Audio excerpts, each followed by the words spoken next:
Pessoal, então, de volta, tentando começar mais uma das nossas lives da nossa segunda temporada. Então, se você segurou a firme até aqui, então vamos começar mais uma vez.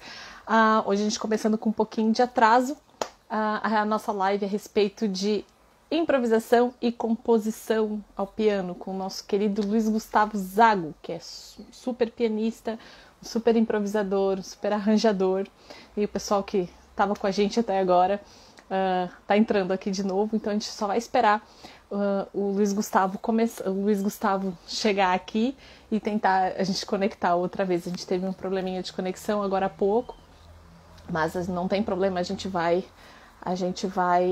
resolver isso já já. Ó, o Luiz Gustavo já chegou, a gente só está esperando que ele peça a autorização para entrar aqui. Luiz Gustavo, agora vai dar tudo certo.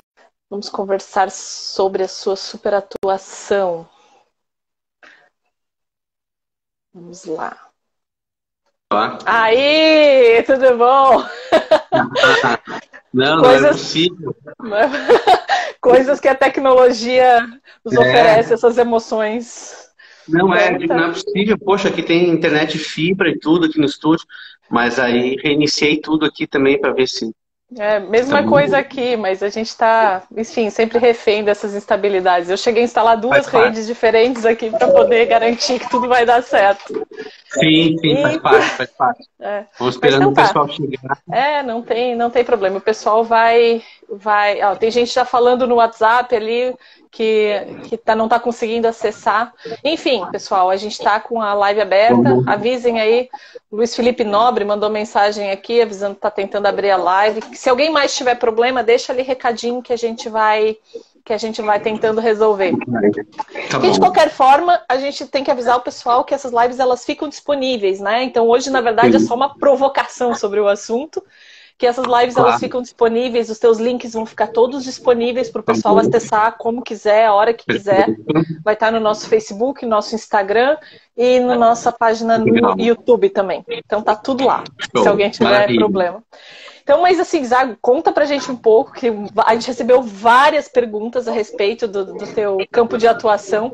Conta um pouquinho sobre a tua trajetória, né? Porque ela é bem curiosa e bem instigante. Então, vamos lá, né? Eu comecei a tocar piano, né, pequeno aí, pré-adolescente, 11 anos. Então, comecei a tocar de ouvido. Então, assim, um pouco já para quebrar também esses paradigmas aí. Comecei a tocar de ouvido e só tocando bossa nova, tocando jazz e tudo que era um pouco da coisa que meu professor sabia. E só mais tarde foi que eu fui ter um pouco de contato com música clássica, começar a me preparar, eu realmente quis seguir na música. Então, e na minha cidade, em Florianópolis, tinha, enfim, disponível o curso bacharelado em piano, de piano da UDESC. Então, que eu cursei, e aí eu fui me preparando para poder, né, cursar isso. Foi muito legal, porque me trouxe um outro universo que somou a minha trajetória, né? Então, acho que é muito legal a gente ter essa visão, né, de quanto às vezes, eu adoro isso, aquilo, mas você criar vários caminhos, você criar um universo à tua volta para você poder, né, deixar a tua... Salve, Sônia, sabe? Estou vendo aqui, conhecida aqui. Legal. Pra gente ver, né? Enfim, tudo isso vai te dar mais bagagem, mais subsídios para você desenvolver uma carreira. Então, eu acredito muito nisso.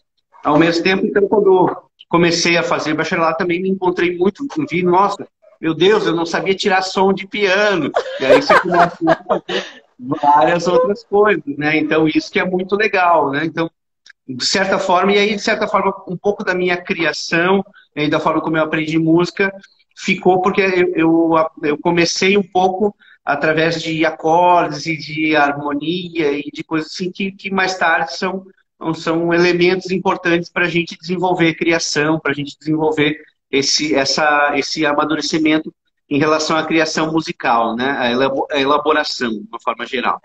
Na verdade, assim, você tem uma formação, então, que a gente pode dizer até dupla, né? Você passou pela música erudita, pela academia, mas você tem Sim. toda a tua vivência na música popular, e isso... Sim, então, você acredita que essas formações, elas são complementares, não são excludentes, assim, né? Sim. Eu, dependendo né, da peça, eu falo para um volta e meia, eu digo, olha, aqui, poxa, não mexe a mão de jeito nenhum. Aqui a gente quer legato. E volta e meia eu quero, pai, para meter a mão, porque é para fazer.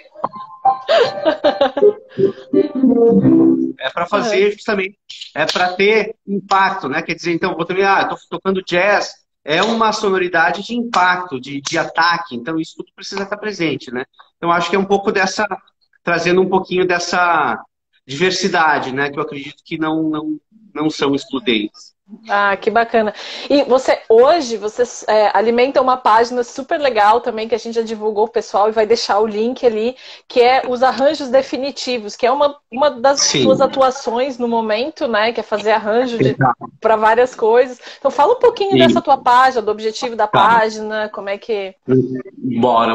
Vamos lá. Então, assim, de certa forma, né, de novo, pelo fato da gente desenvolver várias competências na nossa formação, volta e meia a gente vai descobrindo na vida profissional algumas coisas, né? Então, eu sempre fui pianista e tudo tocando, mas volta e meia eu me envolvi em algum trabalho, precisava criar um arranjo, precisava criar algo especial, uma introdução, precisava... Então, e aí eu comecei a desenvolver esse trabalho de arranjador.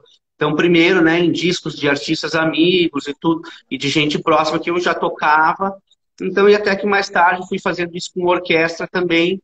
Então, além de compor, além de fazer, né, as coisas, arranjar muito. Então, eu fiz muitos arranjos, e nesses arranjos trazendo um pouco dessa coisa, dessa influência que eu tenho da música popular e do jazz, e trazendo mais o conhecimento de música orquestral e do repertório, né, da música clássica. Então, e ao longo disso fui fazendo, né, comecei a fazer arranjo de uma orquestra daqui de Florianópolis, que é a Camerata Florianópolis, unindo artistas diferentes, o Lenine é a Camerata, o Zé Cabaleiro é a Camerata, então o meu trio de jazz é a Camerata. Então comecei a fazer isso mais tarde com outras orquestras também. O Lenine me chamou para fazer arranjos com os concertos dele com orquestra, então eu tive a oportunidade de trabalhar com a Orquestra Sinfônica Brasileira, com a Filarmônica de Goiás, com a Minas Gerais, com a Petrobras Sinfônica, enfim, muitas orquestras bacanas também, assim. E então, por isso tudo, aí eu digo assim, gente, é uma coisa, o arranjo o que é? Você vestir uma música, né? Você pega uma composição pronta e a melhor forma de você apresentar. Porque às vezes tem muita gente que, poxa, tem boas ideias e tudo, mas só que, sabe, essa coisa de você sair de qualquer jeito de casa, não. Se arruma, entendeu? Que analogia legal. Entendeu? Não sai de qualquer jeito, porque daí o pessoal fala, mas ninguém está olhando, tudo. Mas, cara, vai lá, pensa quanto tempo você se dedicou.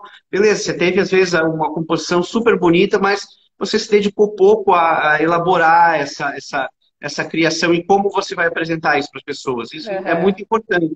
E aí eu desenvolvi ao longo desse ano, então, esse projeto, que é um curso online que se chama, né, Arranjos Definitivos, que é justamente para trazer um pouco dessa vivência, trazendo, né, desde quem não tem muita vivência com escrita, para também ter isso. Então, por exemplo, começo lá do módulo 1, trazendo linhas gerais de criação de arranjo, né, fazendo uma revisão teórica, desde intervalos até escalas de acorde e tudo mais, harmonia, para possibilitar que as pessoas possam fazer arranjos das suas músicas, ou no caso, né, de quem é professor, poder também estar passando isso para os seus alunos.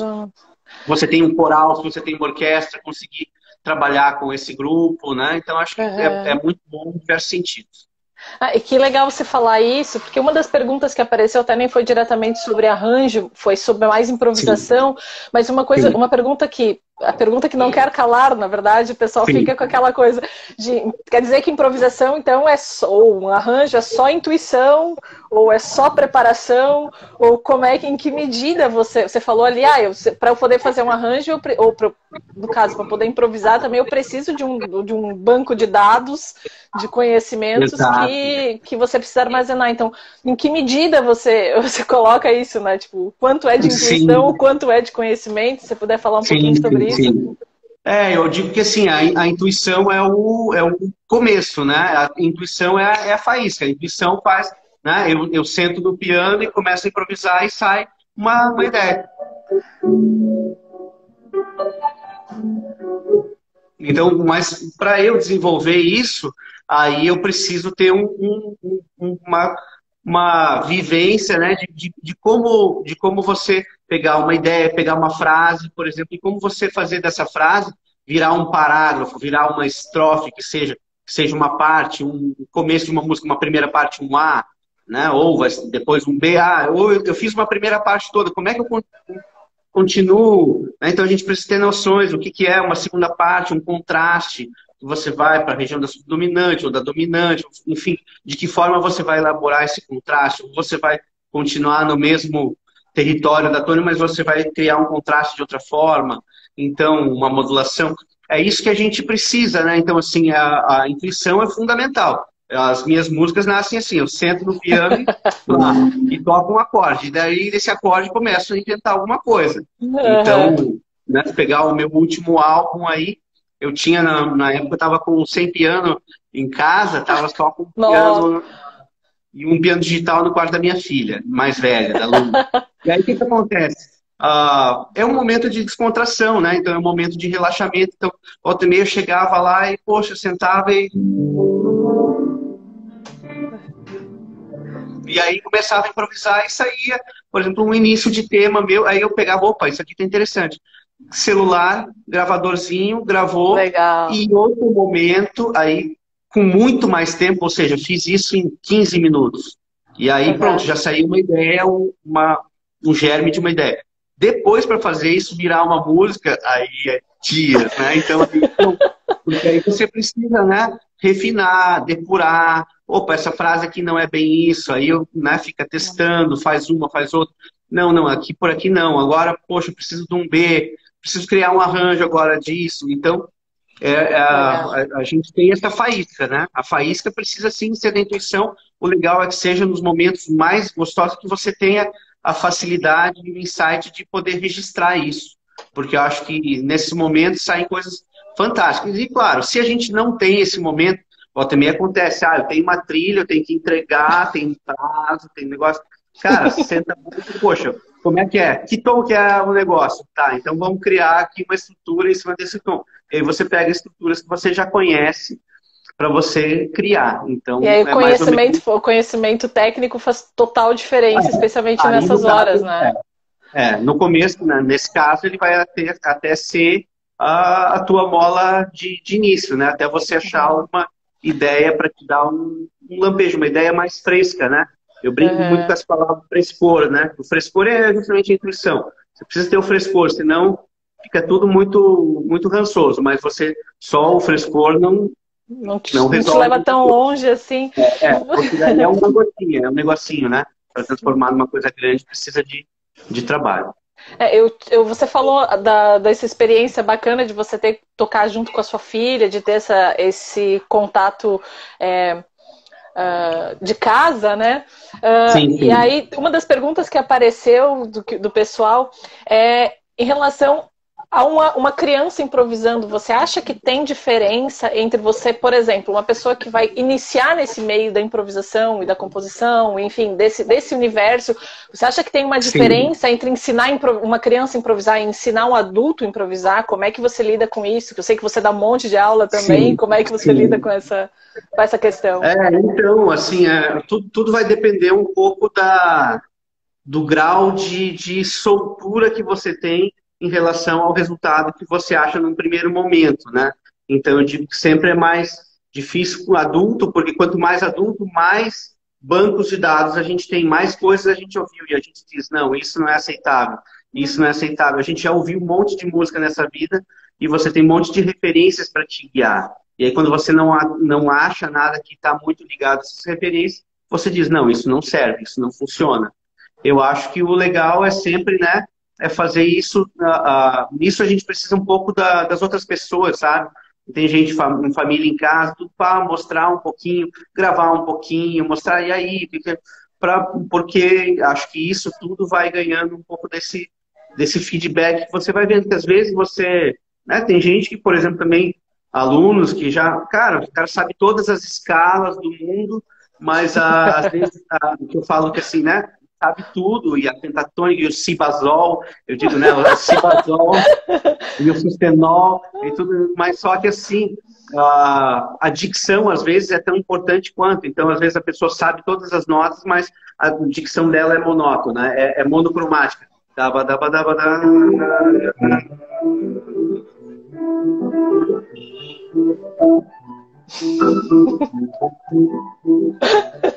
E isso bacana, poxa, tem ideias aqui interessantes, mas nada como a dicção.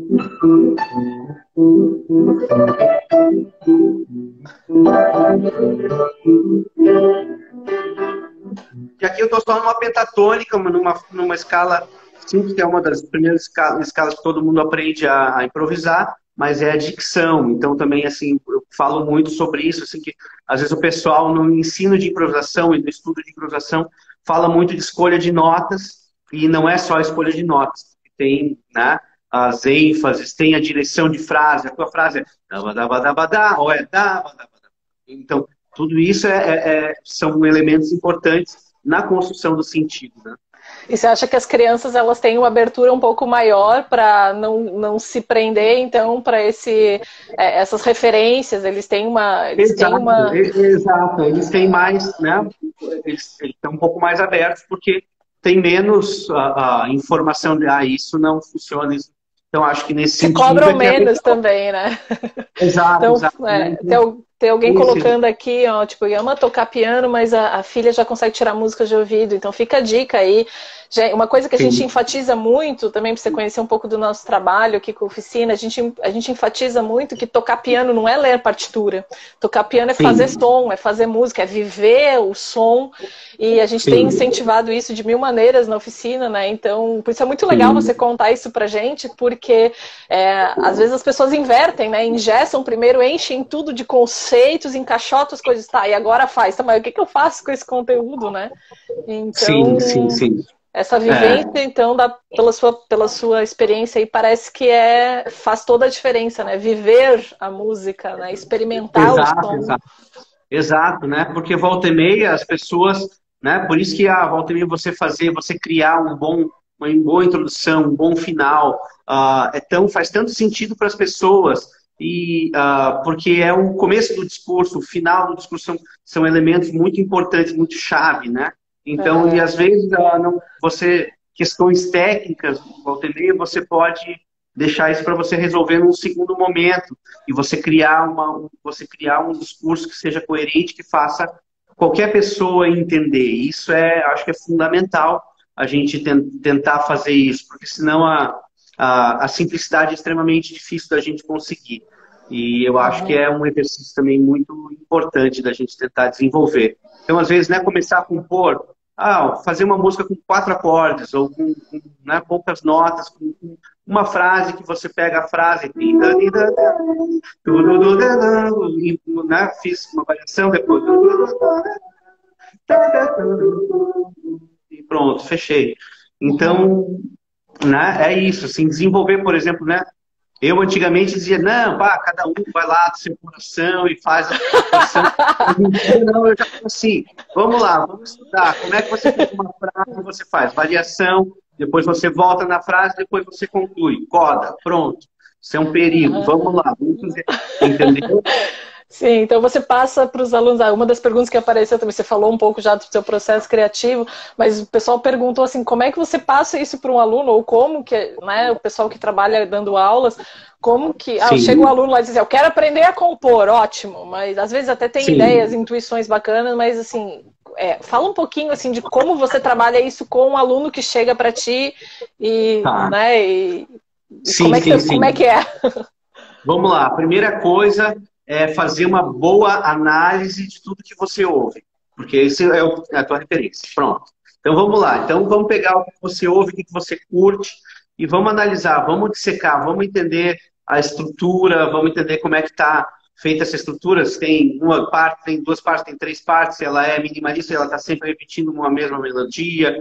Enfim, tudo isso é legal de você ter, porque volta e meia é muito provável que você comece a compor ou comece a improvisar baseado nessas experiências que você tem, né? Uhum. O ideal é que seja assim, né? Ninguém começa, pá, eu vou aprender a pintar agora. Não, mas eu vou, não quero Monet, nem Van Gogh, nem Portinari, eu quero desenvolver o... Não, poxa, cola em alguém, aprende aquela, né, modus operandi e depois você vai expandindo para outras coisas, né? Então, Sim. acho que depois você vai achando e alçando a tua linguagem, né? Mas então acho que é fundamental. Ah, o que te rodeia? Pronto, vamos lá, vamos analisar. Então, por exemplo, eu começo meu curso até de arranjo, por exemplo, né? Falando justamente de análise. Vamos lá, vamos secar tudo. O que tem do ponto de vista melódico, do ponto de vista harmônico, do ponto de vista de timbres, né? Então, para a gente poder ter do ponto de vista de textura, de intensidade sonora, vamos lá, vamos entender isso aqui. E aí a gente vai começando a entender. E aí, um dos primeiros exercícios é de pegar algo que possa ser um pouco mais simples, ou, sei lá, se a pessoa gosta de música modal, alguma coisa nesse sentido. Ah, então vamos começar por uma melodia. Às vezes, se a pessoa não tem muita ideia melódica, tô meio assim, começar por algum caminho harmônico, consagrado, para a gente poder, né, ter uma ideia e vai desenvolvendo e tudo. Aí tem várias maneiras, né, de ativar isso, mas o legal é entre ter a intuição e você se basear nisso, ou você, né, vai para a técnica mesmo, opa, vamos entender de escalas de acorde, por exemplo, você vai desenvolver uma melodia baseada naquele acorde, e aí você vai expandindo isso. São algumas formas que E como é que você lida? Porque assim, a gente está falando aqui de ideias musicais, de conceitos, de parâmetros do som e tudo mais. E como é que você trabalha isso em relação ao instrumento? Porque quando a pessoa vai te procurar, ela vai ter aula de piano. Né? Então você aquele paradigma de aula de piano, de pegar a partitura e sair lendo, não faz muito parte da tua Sim. linguagem como professor de piano, mas ao mesmo tempo você tem que lidar com um aluno que precisa aprender a manipular o teclado. E aí como é que você Sim. equilibra essas duas coisas, né? Como é que Sim. Eu, de certa forma, sim, né? Apesar disso, eu dou muita aula de composição, improvisação e arranjo, não só para pianistas, mas também para muitos músicos de diversos instrumentos, porque aí a gente vai, computador, um pouco mostra no piano, um pouco mostra no violão, então, assim, algumas formas assim. Mais especificamente o piano, eu gosto de tentar fazer a pessoa entender a raciocínios musicais. Então, por exemplo, né? Salve aí para todo mundo que está chegando.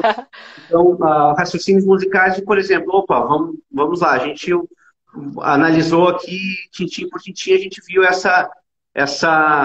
eu vou pegar e vou passar para a pessoa, antes de ter um contato com a partitura, uma ideia, olha, isso aqui, consegue perceber esse discurso musical aqui, sei lá,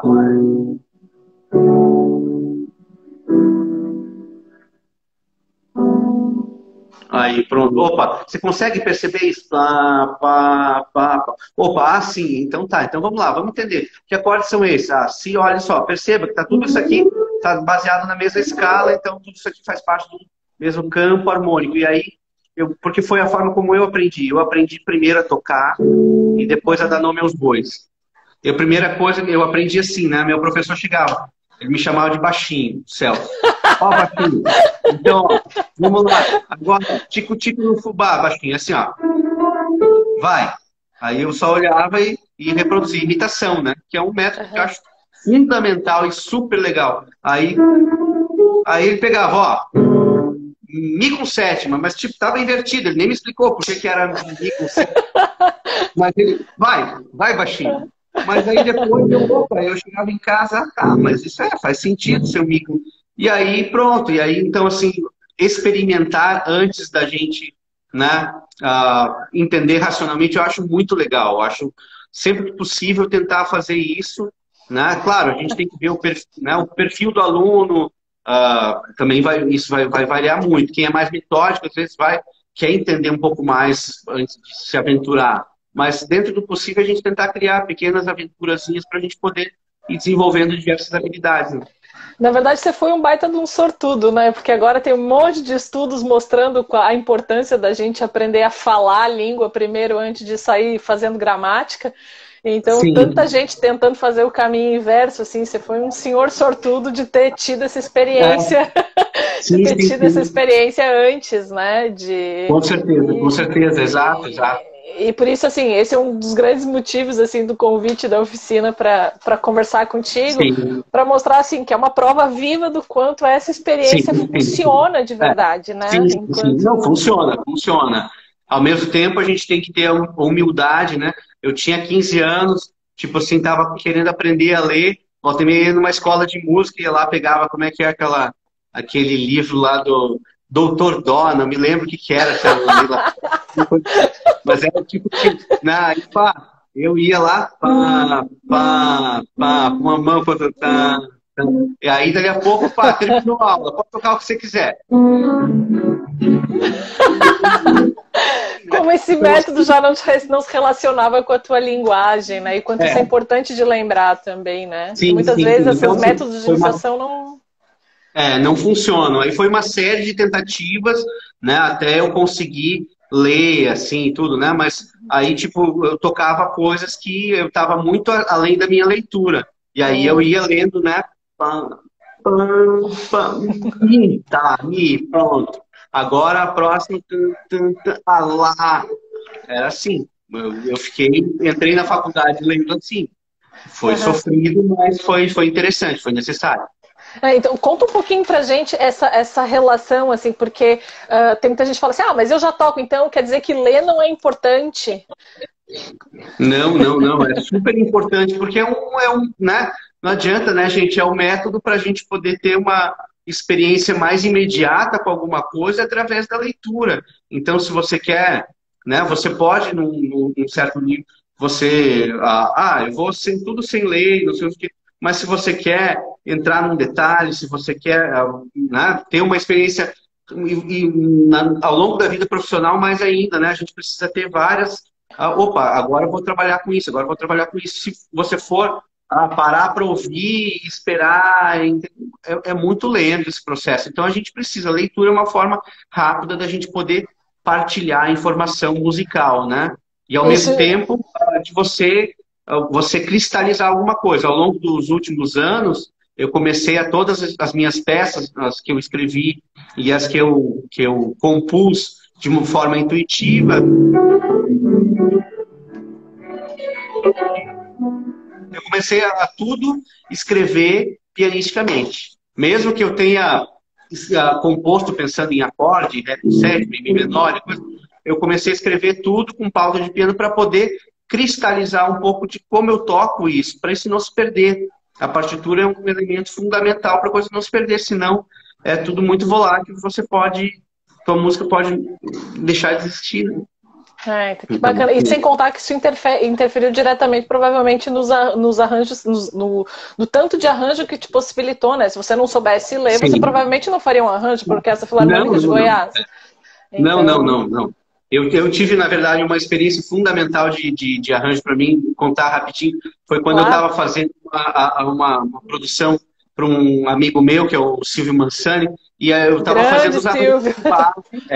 Eu estava fazendo os arranjos de base, né, para banda, não sei o que, para piano, para ele, e quem estava fazendo os arranjos de cordas era o André Memari. Uau! E aí, que time, hein? eu estava querendo estudar, escrever também para a orquestra, tudo. E aí a gente fez assim, e aí eu me lembro que sim, eu fiquei um dia inteiro fazendo arranjo de base ali para o piano, para o baixo e para a bateria e para o Silvio, e daí a pouco mandei para o André, e ele no outro dia ele me manda o arranjo todo de cordas feito, escrito, ele ao mesmo tempo ele gravou para mostrar como é que hora e para ver, e ainda gravou o meu arranjo tocando bateria, violão, guitarra, baixo e piano. Aí eu digo, opa, eu preciso aprender a ser rápido, eu quero escrever.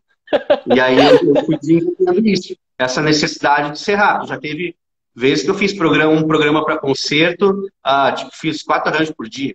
Então, assim, uma loucurada, entendeu? Mas porque a gente precisa, senão o negócio fica tão complicado, tão difícil, e ao mesmo tempo daí que não é factível com a tua vida profissional e com a necessidade, né, que você precisa de fazer várias coisas na tua semana, né? Então é importante a gente aprender a botar uma hora para começar e para terminar também. Ah, que bacana. Bacana você falar isso, porque às vezes as pessoas têm aquela ideia também de que, ah, não, músico, que bom, você é músico, isso deve ser super relaxante, né? Isso deve ser super.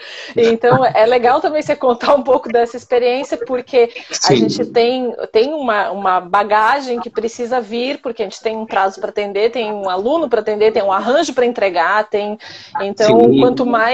quanto mais informações a gente conseguir armazenar, mais campos se Sim. abrem também, mais portas se abrem para você, tanto de Exato. trabalho quanto de atuação, mesmo que a pessoa não seja um músico profissional, mas ela vai poder tocar mais músicas, ela vai poder se comunicar com mais músicos, né? E Exato, exato. isso é Acho bem legal. bem importante mesmo você falar, porque eu acho que na criação a gente precisa disso. Porque se o negócio for ad infinito, você tem uma vida de coisas práticas para você resolver toda hora, então, e você não vai conseguir se dedicar. Então, o importante é que você aprenda a resolver, que você aprenda a achar uma hora, e que você aprenda que sempre, né, qualquer trabalho que a gente faz, ele é resultado do que você é hoje. Então, assim, poxa, eu consigo fazer isso hoje, eu vou terminar, preciso terminar, eu vou fazer, poxa, não ficou aquilo que eu sonhei. Cara, mas ficou. Isso aqui é uma coisa determinada, tá? Depois você faz outra e vai fazendo, porque eu acho que isso é importante da gente ter essa soltura também. Ah, que bacana. Zago, ai, que delícia esse papo contigo. Nosso tempo, Valeu. infelizmente, está terminando. Dá vontade de ficar conversando um monte sobre isso. O pessoal está entrando aqui. Eu estou vendo aqui o WhatsApp, os grupos perguntando coisa também fora do nosso Instagram. Tá. Então, eu reforço que essa live vai ficar disponível. Depois você disponibiliza pra gente os links que você acha legal para o pessoal acessar o teu trabalho, acessar o teu curso e saber mais do teu trabalho, né? Que a gente, e se alguém ainda ficou com alguma dúvida, ou alguém que não conseguiu acessar, porque a gente teve esse probleminha de conexão, se alguém que não conseguiu acessar, manda pra gente, que a gente encaminha pro Luiz Gustavo eventuais dúvidas, ou contatos, ou ótimo. a gente daí manda para você, tá? Então, muito obrigada em nome da oficina, muito obrigada em nome de todos os nossos alunos, também esse bate-papo super delícia aqui. E obrigada por fazer esse som todo também, que a gente consegue ouvir música ao vivo agora também, né? Então tá, é isso, com certeza. Valeu. Obrigadão, ó. Obrigada, Zago. Uma boa noite aí para todo mundo. Boa noite a todo mundo. Bons sons aí a todos. Abração. Valeu. Abraço.